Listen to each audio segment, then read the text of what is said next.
So you are a super genius, you are a super creative, but you never turned on creator mode. You never allowed yourself to truly align with that inner creative voice. But the moment you do, the moment you turn on creator mode, you can shift your reality instantly. So let me show you how I did that. During my studies, I find myself in a coffee shop and I'm sketching, because the sketches need to be finished the next day. This is architecture class, my favorite class, the best class that I had. And so I want to make these sketches great. And I'm sitting in this coffee shop. I just came from an exhibition, a museum exhibition, and the exhibition was absolutely mesmerizing. The best artworks I've ever seen up until that point. And I'm sitting there in this coffee shop and I feel terrified. What if the people are going to look at my art? They will laugh at me. They will think that I'm a nobody. They will think that I can barely draw. What am I pretending to be an artist here? And the reason I'm terrified is because this exhibition that I just came from was so goddamn good. And I'm comparing myself with this artist. And I feel inadequate. I feel like they are so much better than me. Now this is very strange because I always had an amazing amount of confidence in my creator skills, in my ability to create. I remember being a kid, 12 years old, just learned how to write. And what did I do? After a couple of weeks of the basic writing things, I decided to write a book. I literally decided to write a book. And so I had this confidence, but somewhere down the line, I lost it. Somewhere down the line, I started to compare myself with others. Somewhere down the line, I started to scroll on Instagram or Facebook or Netlog or whatever it was at that time, and I started to look at the other artists. They have all the likes and I don't get any likes. They have already an art style and I don't have an art style. They have all the comments and I don't have any comments. And so I'm comparing myself, and I started to learn how to be disappointed in yourself. I started to learn how to doubt yourself. And so the next day I'm sitting in architecture class with my drawings from the day before. Now the teacher, let's call him Thomas. He is dressed up in the most classy outfits, always dressed up in the most classy outfits. He would dress up in a way that if somebody would walk into the room at any given moment and take a picture, that picture would be ready to go in the history books. That's how he dressed up. And he has these slides that he uses to teach the people in class. And on the slides you see him with a bunch of people, and he's giving guided tours in the most amazing architectural locations, and like, oh, it's just perfect. The thing is, you don't see anyone but him with the people that he's guiding on those slides. Open fields, amazing buildings, nobody but them. And what's interesting is that all of those destinations became massive tourist destinations decades afterwards. And so he foresaw all of that. He saw what was going to become tourist destination long before it happened. Now, all of those places are flooded with tourists. The idea that you would be able to take a picture with you and nobody else is a joke. And so he saw that. And so I'm sitting in the class, ready to show my stuff, and he takes me aside to take a look at the sketches that I made the day before. And you can see in his eyes a particular type of stare that only comes with wisdom, with the ages. And he goes through the sketchbook slowly. He's just looking at it, and you see him thinking, and then suddenly he stops. Now, you have to understand, this is not some woke teacher. He is very honest to the bone. And so he looks and he stops and he says, Dries,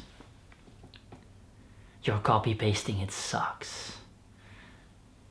Now I'm somewhat of a creative. I like to consider myself as somewhat of creative. So I ask him, what do you mean? What do you mean copying? And he says, well, your lines are fragile. You're immature. You're cautious. You're afraid. You're just not creating and you're copying. And what are you afraid of, he says? Of not being able to copy properly. That's not what art is about. Art's about finding your inner voice, becoming who you are, and then expressing what you are inside of what you create. And the moment you do that, you will instantly find confidence in your creations. And in the next week, I went from literally in a week time This is a 1 week progress. What I would think is only possible in a year or 2 years, this happened in 1 week. So I go from this drawing all the way to this drawing. Now he also says why this is so important. He says, Dries, in the next decades, everything will be made by robots. 99.99% of things that people interact with, objects that people interact with, will be made by robots. And in that time, where robots do everything better than human beings, in that time, human beings that are making things by hand will go extinct. And in that time, this will be your life, Dries. In that time, everything that is made by hand will increase in value. Now, this is the 2000s.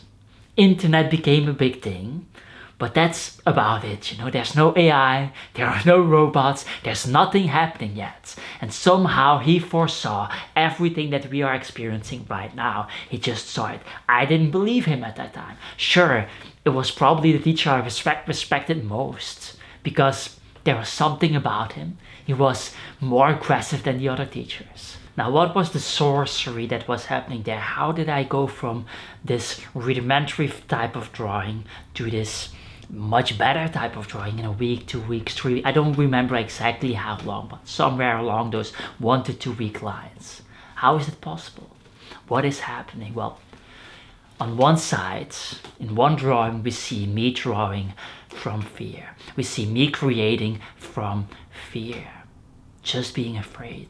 In the other scenario, you see me drawing from within, without any fear, knowing with certainty that whatever I make will be good.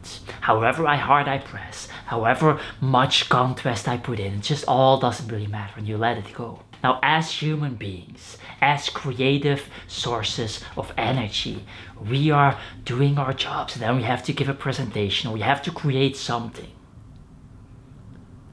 that is true to who we are. To some extent, what happens? We become terrified. Why do we become terrified? Because when you create something of yourself, your personality is on the line. Let's say you are an accountant, for example, and you make a mistake during your accounting stuff. Totally fine. Nobody cares. Nobody is judging your personality for that mistake. When people are criticizing your accounting, you don't feel bad. It's not an emotional attack. When people are criticizing your presentation or your drawing or something that you've created where you expressed yourself, it suddenly becomes an emotional attack. It suddenly becomes an attack on your personality, because it is to some extent your personality. That is why we are so terrified. And in that fear-based creation, we make shit. The moment we allow ourselves to get rid of that fear and to tap into creator mode, we suddenly make great things. Now, on top of that, we are living in the 21st century, where you have comparison tools at your disposal, in your pocket, at all times. And so what do people do? They compare. They go on Instagram and they compare. They go on Facebook and they compare. They go on any social media platform and they look at how much better other artists are. Not realizing that, or realizing, but not necessarily in the moment that they're doing that these artists are showing their best sides. You are seeing the highlight reel and not the behind the scenes. And as we are flooding our own experience with doubt and comparison, we start to become more afraid of expressing who we are, of turning on creator mode. We start to copy paste more. We start to borrow from what already works, already has proof of work, and we lose the soul that is true to who we are. Now, ironically, this is what brings us further from our goals. In today's marketplace, the way to actually stand out, and in tomorrow's marketplace, and in 10 years from now's marketplace, the way to actually stand out is to tap into your own uniqueness. Everything on social media is becoming more the same. All of the editing on YouTube is the same. It's all quick-paced, fast stuff. All of the images that you see on Instagram, they're all the same. These are people that are drawing the same things. The same eyes, the same noses, the same faces, the same animation things, the same color patterns, the same everything. And you see it. It is so obvious. Everyone knows it's the same. Everyone that opens TikToks knows instantly that they will see some person with a painting, and then it will be turned upside, like around. You know, those types of images. It's all the same. Everything's the same. And so how do you stand out in a world that is the same? How do you make sure that you are different? By tapping into that unique creator mode that is inside of you. Now, why is this whole creator mode so important? It's important because intent matters. In a world where AI is slowly taking over, intent matters. And what do we mean with intent? Well, remember the time that you were single and you desperately wanted a girl, and you went out and you just couldn't stop thinking about getting a girl, any girl for that matter, really. And nobody came. Nobody wanted to interact with you. Nobody wanted to talk to you. Nobody wanted to have sex with you. Nobody actually cared. And then suddenly, out of nowhere, for some reason, you got into a relationship. Then the next couple of weeks, the next couple of months, suddenly, out of nowhere, all of those same girls, they suddenly were interested. They suddenly wanted to interact with you. They suddenly wanted to talk with you. They suddenly wanted to perhaps even do more things with you. What is that? You dress the same. You look the exact same. You said the exact same things. But for some reason, they smelled the desperation on you initially. And in the second, like a couple of months later, they smell the confidence. They smell the certainty. They smell the energy. They somehow know that you deserve, because you are in a relationship, you deserve love. And they smell that. They can sense it. This is what humans do. Human beings can sense things. They just know. They just know more than what is written down. And so what happens in the world with AI? What happens when AI is writing messages, writing poetry, making art?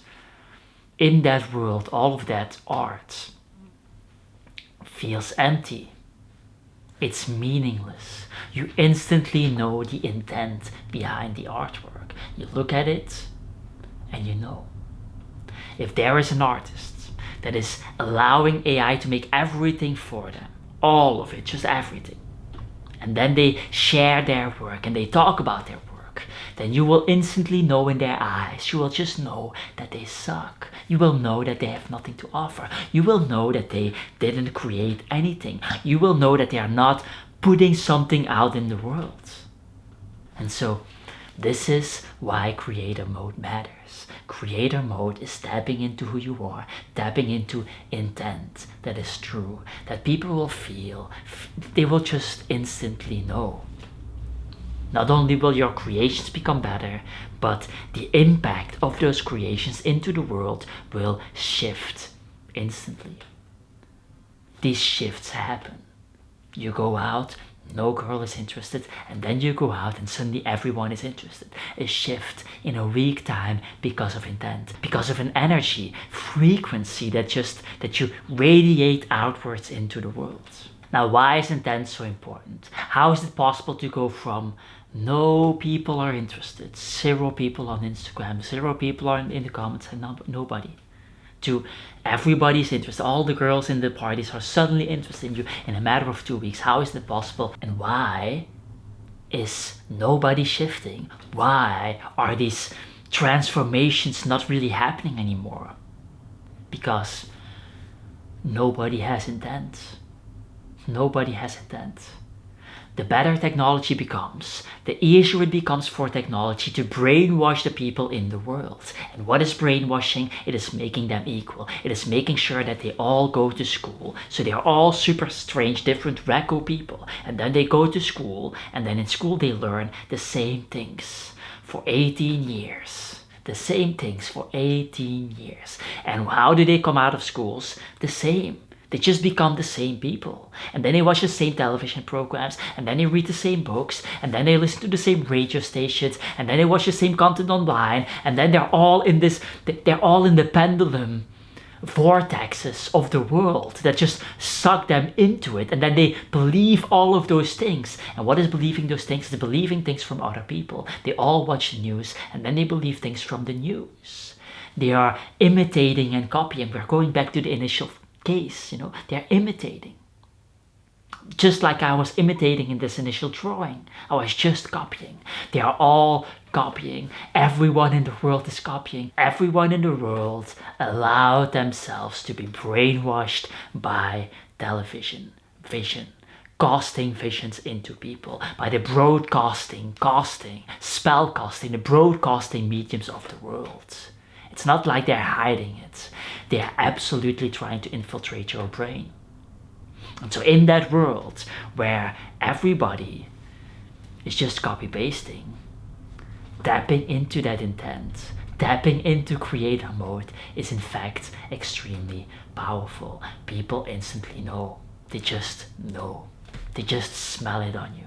They just smell it on the art. And what I'm explaining is what distinguishes great artists, the absolute superstars, from regular artists. If you look at, for example, Vincent van Gogh, sure, people admire him because he gets $1 million artworks and sells it for extreme price points that we don't understand, because what is going on? Some tax evasion stuff here, and then some manipulation there, and some blah blah blah blah. Okay, great. Beyond that, beyond the price point, what is resonating with the paintings of Vincent van Gogh?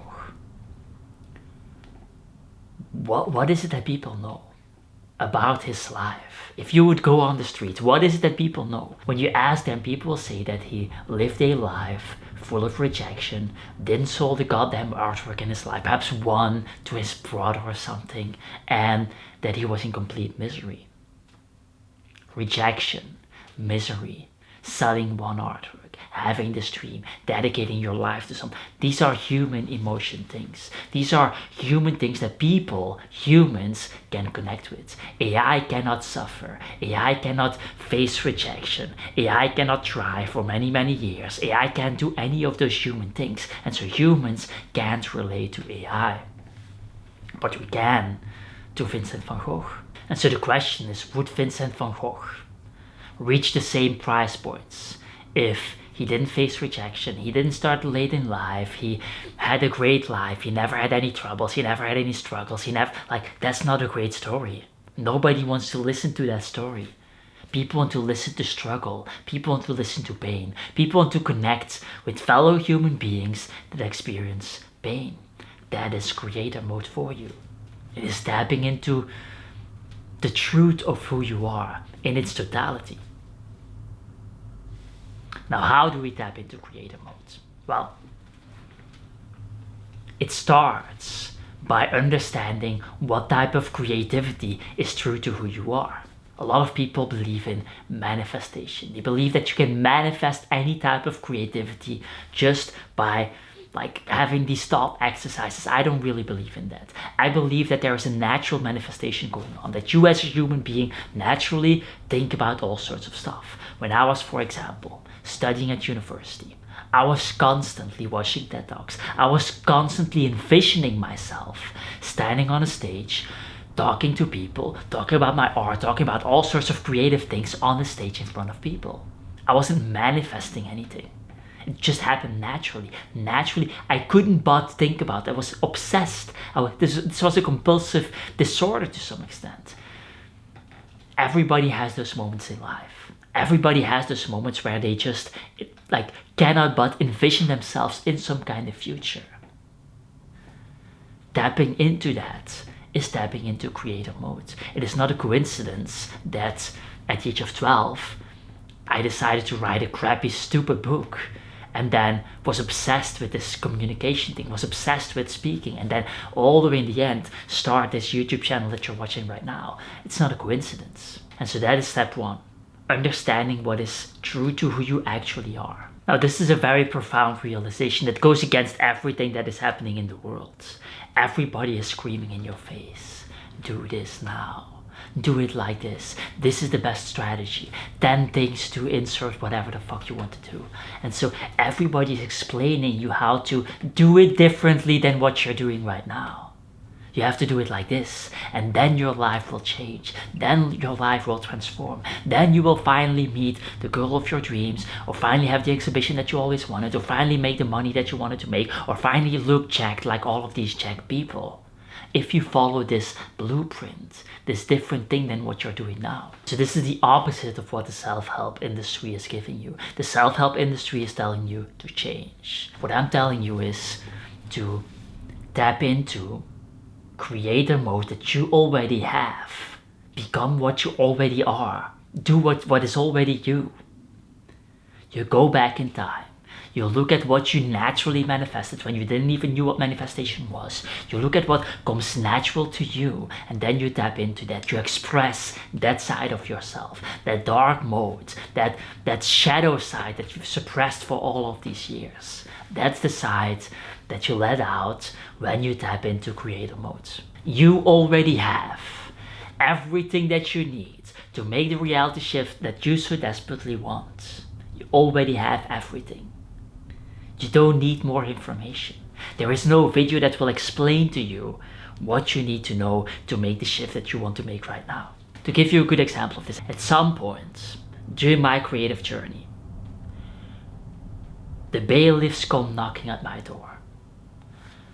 Knock, knock, Dries, you have to pay this amount of fines. This is a 5-figure sum fine that I have to pay because of some random whatever things that I did wrong. It was my own fault.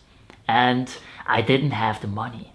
And what did I do? In the next couple of weeks, I figured out how to completely shift my business into a completely different reality, where I suddenly went from whatever I was making at the time to a 5-figure sum a month, consistently, without new information. I didn't learn anything new in that time. I already knew everything that I needed to know. I just used the information that I already knew from years earlier.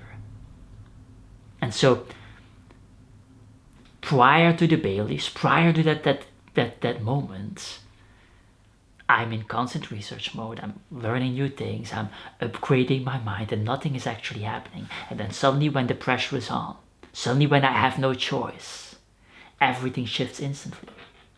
These types of shifts are possible for you right now. If you've been researching on YouTube 3 hours a day or 4 hours a day for the last 3 years, then I can guarantee you, and you are in the same spot, you're making the same amount of money, the same reality, then I can guarantee you already have all of the information. You don't need more information. There's nothing in the video that can help you make the shift. You already have everything. Now, once you understand that you have everything inside of you, how do you let it come out? How do you tap into that abundance mindset? How do you make sure that the intent is always there in everything that you create, in everything that you do? You have the intent, presence. How do you make sure, in other words, that you are not that single guy, desperate energy at the club, but that abundance, already in a relationship without having a relationship, energy, that type of energy? That's the energy that you need. That's the frequency that you have to operate in. And so how do you get there?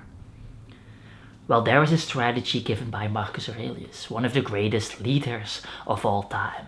Now, he is sitting in his tent. This is the day before one of the most important wars in ancient Greek history. And everybody wants his time.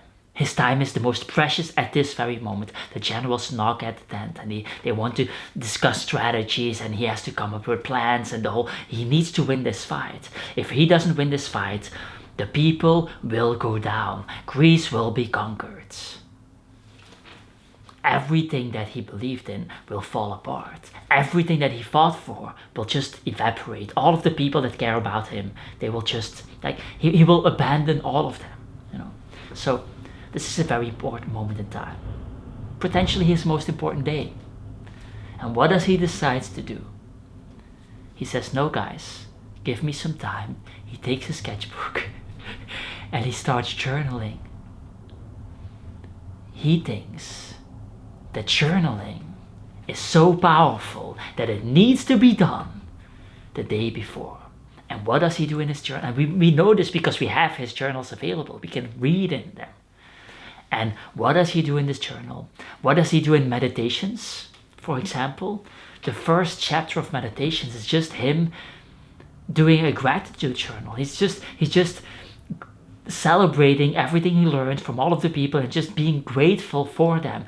This is what I learned from my mom. This is what I learned from my dad. This is what I learned from my uncle, whatever. And it's just a gratitude journal.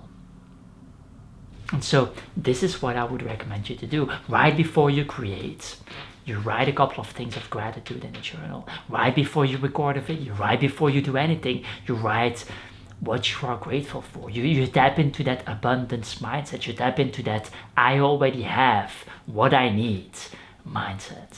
And as you tap into that abundant mindset, I want you to know that your art matters. You as a human being matter.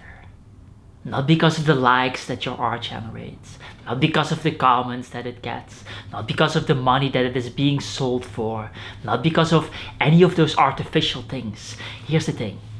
Likes and comments and visuals and all of those things can be created by AI. AI will create all of those things. AI will do jobs and will buy stuff and will sell stuff and will do all. None of that matters. Your art matters and you matter because of your intent, because of your soul, because you are a fucking human being. And the moment you tap into that intent, you create something unique that cannot be replaced by AI, that will in fact resonate, that will in fact be unique. You already have everything you need, except of course, you don't have my newsletter where I explain you how you can make money from your creativity as an artist for free with just 5 minutes a week. And on top of that, considering that you need to believe in creator mode, you need to believe that you can actually do this. I have a video for you called Creative Genius, the video you left yourself in your lost life. Link in the description and in the end screen. That's it. Get the hell out of here.